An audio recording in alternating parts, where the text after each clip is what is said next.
Hello dears, വീണ്ടും വന്നിരിക്കുകയാണ് ഒരു അടിപൊളി റെസിപ്പി ആയിട്ട്. ഇത് നമ്മുടെ ഓർക്കാപ്പുളി, നമ്മളെ മലപ്പുറംകാരുടെ ഓർക്കാപ്പുളി. ബാക്കിയുള്ളവർ പല പേരും പറയട്ടോ. തമിഴ്നാട്ടിൽ കണ്ട സാധനം തന്നെയാണ്. അത് വെച്ചിട്ട് നല്ല ഫിഷ് കറിയുടെ ടേസ്റ്റിലുള്ള ഒരു കറിയാണ് കേട്ടോ. ജസ്റ്റ് ഞാൻ ഫസ്റ്റ് ട്രൈ ചെയ്തതാണ്, അടിപൊളിയായിട്ട് കിട്ടി. അപ്പോൾ നിങ്ങളായിട്ട് ഷെയർ ചെയ്യാണ്. അപ്പോൾ ഇനി ഫിഷ് ഇല്ലാന്ന് വെച്ചിട്ട് ഫിഷ് കറി ഉണ്ടാക്കാണ്ടിരിക്കണ്ട, കറി തന്നെ ഉണ്ടാക്കാണ്ടിരിക്കണ്ട, ഇങ്ങനെയൊന്ന് വെച്ച് നോക്കൂ. പിന്നെ നിങ്ങൾ എപ്പോഴും ഉണ്ടാക്കിക്കൊണ്ടിരിക്കുന്ന ഒരു റെസിപ്പിയായി മാറും കേട്ടോ ഇത്. അപ്പോൾ ഇതാണ് കേട്ടോ നമ്മുടെ ഈ കറിയിലെ സൂപ്പർ സ്റ്റാർ. നമ്മൾ വെജിറ്റബിൾ ആയിട്ട് ഈ ഒരു മെയിൻ ഇൻഗ്രീഡിയൻറ്റ് മാത്രമാണ് ഇതിലേക്ക് യൂസ് ചെയ്യുന്നത്, വേറെ ഒന്നും യൂസ് ചെയ്യുന്നില്ല. അടിപൊളി ടേസ്റ്റാണ്. ഇങ്ങനെയൊന്നും ഉണ്ടാക്കി നോക്കിയാൽ നിങ്ങൾ ഷുവറായിട്ടും പിന്നെ റിപ്പീറ്റ് ചെയ്തുകൊണ്ടിരിക്കും കേട്ടോ. പലരും മീൻ കറിയിലേക്ക് ഇടും, അതുപോലെ അച്ചാർ അങ്ങനെയൊക്കെ ഉണ്ടാക്കുമെങ്കിലും ഈ ഒരു കറി ട്രൈ ചെയ്യാൻ സാധ്യത വളരെ കുറവാണ്. അപ്പോൾ വേഗം വരും, നമുക്ക് റെസിപ്പിയിലോട്ട് കിടക്കാം. നമ്മൾ ആദ്യം നന്നായിട്ട് വാഷ് ചെയ്തെടുക്കുന്നുണ്ട്. ഇതിൻ്റെ നെറ്റിൻ്റെ അവിടെയും ബാക്ക് സൈഡൊക്കെ ജസ്റ്റ് ഒന്ന് ക്ലീൻ ചെയ്തെടുക്കുന്നുണ്ട്. എന്നിട്ട് ഇങ്ങനെ 4 പീസാക്കിയിട്ടാണ് കേട്ടോ എടുക്കുന്നത്. നിങ്ങൾക്ക് ഇഷ്ടമുള്ള പോലെ തന്നെ കട്ട് ചെയ്യാം. ഇത് വേവില്ലാത്തൊരു വെജിറ്റബിളാണ്, പക്ഷേ ഞാൻ മീൻകറിയുടെ ടേസ്റ്റിലാണ് ഇത് വെക്കുന്നത് കൊണ്ട് തന്നെ ജസ്റ്റ് ആ ഒരു ലുക്ക് കിട്ടാനും വേണ്ടിയിട്ടാണ് കേട്ടോ ഈ ഒരു വലുപ്പത്തിൽ ഇത് കട്ട് ചെയ്തെടുത്തിട്ടുള്ളത്. ഓൾറെഡി നല്ല മൂത്തതുമാണ്. അപ്പോൾ നമുക്കിനി കുക്കിങ് തുടങ്ങാം. അതിന് വേണ്ടിയിട്ട് നമ്മളൊരു മൺചട്ടി അടുപ്പത്ത് വെച്ചിട്ടുണ്ട്. അതിലേക്ക് നമ്മൾ ഒരു 3 ടേബിൾ സ്പൂൺ വെളിച്ചെണ്ണ ഇട്ട് കൊടുത്തിട്ടുണ്ട്. ഒരു 1/2 ടീസ്പൂൺ ഉലുവയാണ് ഇട്ട് കൊടുത്തിട്ടുള്ളത്. കടുക് ഇഷ്ടമുള്ള ഇടുക, എനിക്കിഷ്ടമില്ലാത്തതുകൊണ്ടാണ് ഇടാത്തത് കേട്ടോ. നല്ല എരിവുള്ള 3 പച്ചമുളക്, ഒരു പീസ് ഇഞ്ചി, ഒരു 5-6 വെളുത്തുള്ളി നീളത്തിലരിഞ്ഞത് ഒക്കെ ഇട്ട് കൊടുത്ത് നന്നായിട്ടൊന്ന് സോട്ട് ചെയ്തെടുക്കുന്നുണ്ട് കേട്ടോ. ബ്രൗണിഷ് കളറൊന്നും ആവേണ്ട, ജസ്റ്റ് എണ്ണയിലൊന്ന് മൂപ്പിച്ചെടുക്കുക കേട്ടോ. ഇപ്പം തന്നെ സ്മെല്ല് നിങ്ങൾക്ക് അറിയാമല്ലോ, നല്ല അടിപൊളി സ്മെല്ലാണ്. ഈ ഒരു 4 ഇൻഗ്രീഡിയൻറ്റിൻ്റെ കോമ്പിനേഷൻ പക്കാണ് കേട്ടോ. ഇനി നമ്മളിതിലേക്ക് അടുത്തതായിട്ട് യൂസ് ചെയ്യുന്നത് വലിയുള്ളിയാണ്. വലിയുള്ളി നിങ്ങൾ എടുക്കുകയാണെങ്കിൽ ഒന്നില്ലെങ്കിൽ ചെറുത് ഒന്നെടുക്കുക, അല്ലെങ്കിൽ വലുതൊക്കെ ആണെങ്കിൽ അരമുറി എടുത്തിട്ട് ജസ്റ്റ് കട്ട് ചെയ്താൽ മതി കേട്ടോ. ഇത് ഞാൻ ചെറിയൊരു വലിയുള്ളിയാണ് എടുത്തിട്ടുള്ളത്. നിങ്ങളുടെ കയ്യിൽ കറി ലീവ്സ് ഉണ്ടെങ്കിൽ അത് ഇടാം കേട്ടോ. ഇപ്പോൾ ഈ ഒരു സ്റ്റേജിൽ തന്നെ ഇട്ട് കൊടുക്കാം. അതുപോലെ തന്നെ ചുവന്ന മുളകും നിങ്ങൾക്ക് കുറച്ചൊരു ഡെക്കറേഷന് വേണ്ടിയിട്ട് ഇടണമെങ്കിൽ ഇടാം, രസമല്ലേ. അപ്പോൾ എൻ്റെ കയ്യിൽ ഇല്ലാത്തതുകൊണ്ടാണ് കേട്ടോ ഞാൻ അതൊക്കെ സ്കിപ്പ് ചെയ്തത്. ജസ്റ്റ് ഇത് നന്നായിട്ട് വഴറ്റിയെടുക്കാം കേട്ടോ. ഇത്രയും നമ്മൾ ഇതിൽ നിന്ന് പുറത്തേക്ക് വല്ലാണ്ട് ഇൻഗ്രീഡിയൻസ് ആയിട്ട് ചേർത്തുന്നുള്ളൂ. ഇനി പൗഡറും തേങ്ങയും മാത്രമാണ് കേട്ടോ ആഡ് ചെയ്യുന്നത്. അപ്പം ഇതിൻ്റെ അവസാനം വരെ കാണണം, കാരണം ഇതിൽ ചെറിയ ടിപ്സ് ഇടയ്ക്കിടയ്ക്ക് വരുന്നുണ്ട് പെർഫെക്റ്റ് ടേസ്റ്റ് ആവാനുള്ള. പകുതിക്ക് വെച്ച് കണ്ട് പോയിട്ട് അയ്യോ ടേസ്റ്റ് ഇല്ല എന്നൊന്നും പറയരുത്. ഇത് ടേസ്റ്റ് ഉണ്ടാവും, ഇങ്ങനെ ഉണ്ടാക്കി നോക്കിയാൽ മതി കേട്ടോ. നമ്മൾ കട്ട് ചെയ്തിട്ടുള്ള ഈ ഒരു ഓർക്കാപ്പുളി ഇങ്ങനെ ഇതിലേക്ക് ഇട്ട് കൊടുക്കുന്നുണ്ട്. ഇതിന് ഒരു പ്രത്യേക കാര്യം ശ്രദ്ധിക്കുക, ഇതിന് അധികം വേവൊന്നുമില്ല. അതുകൊണ്ട് നമ്മൾ ഇനി കുറേ നേരം തിളപ്പിക്കൊന്നും വേണ്ട, ജസ്റ്റ് ഈ ഒരു എണ്ണയിലൊന്ന് മൂപ്പിച്ച് കൊടുക്കുകയാണ് കേട്ടോ. ഞാൻ ജസ്റ്റ് ഒരു ടേസ്റ്റി ഫീൽ വന്നോട്ടെ വിചാരിച്ചുകൊണ്ട് ഇങ്ങനെ ഡയറക്റ്റ് വെള്ളത്തിൽ തിളപ്പിക്കണേലേറെ ടേസ്റ്റ് അല്ലേ എണ്ണയിൽ മൂപ്പിച്ചെടുക്കുക വിചാരിച്ചിട്ട് ചെയ്യാണ്. കാരണം തീരെ ടൈം വേണ്ട. കണ്ടോ, നമ്മുടെ ഓർക്കാപ്പുളിയൊക്കെ നന്നായിട്ട് കുക്ക് ചെയ്ത് വന്നിട്ടുണ്ട്. ഈ ഒരു കളർ ചേഞ്ചായ ഇത് കുക്കായി എന്നിട്ട് അർത്ഥം. ഇനി നമ്മളിതൊന്ന് തിളച്ച് വരുമ്പോഴേക്ക് എന്തായാലും കുക്കാവും. ഇനി നമുക്ക് ഇതിലേക്കുള്ള പൊടികൾ ആഡ് ചെയ്യാം.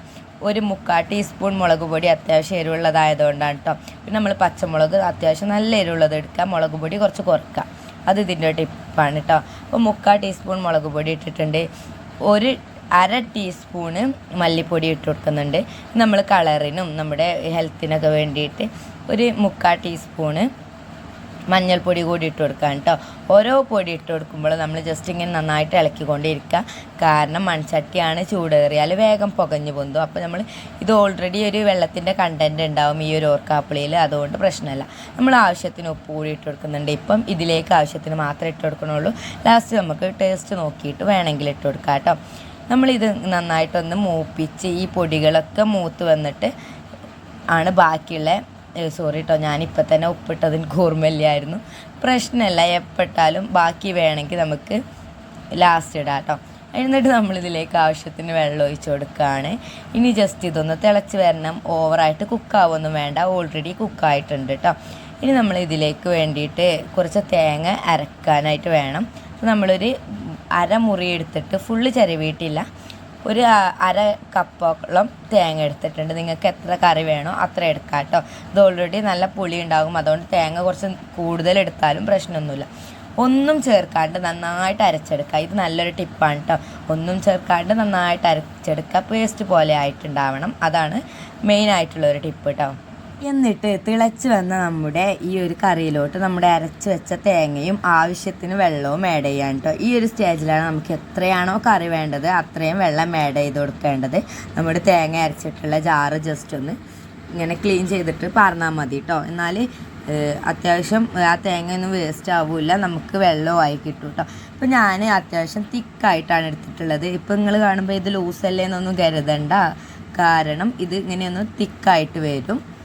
അപ്പോൾ ജസ്റ്റ് ഇതൊന്ന് തിളക്കാനായിട്ട് വിടണം. തേങ്ങയും ഈ ഒരു ഓർക്കാപ്പുളിയും ഇതിൻ്റെ മസാലാസും ജസ്റ്റ് ഒന്ന് മിക്സ് ആവാനും വേണ്ടിയിട്ട് വെയിറ്റ് ചെയ്യാണ് നമ്മൾ.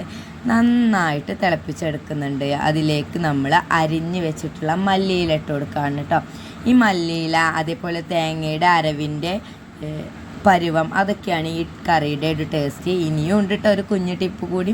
അപ്പോൾ നന്നായിട്ട് തിളപ്പിച്ചെടുക്കുന്നുണ്ട്. കറി ലീവ്സ് നമുക്കിപ്പോഴാണ് കേട്ടോ കിട്ടിയിട്ടുള്ളത്, ഞാൻ പറിച്ചു കൊടുക്കുന്നതാണ്, അതുകൊണ്ടാണ് ലേറ്റ് ആയിട്ടുള്ളത്. നിങ്ങൾ ആദ്യം തന്നെ ഇടുകയാണെങ്കിൽ നല്ലതാണ് കേട്ടോ.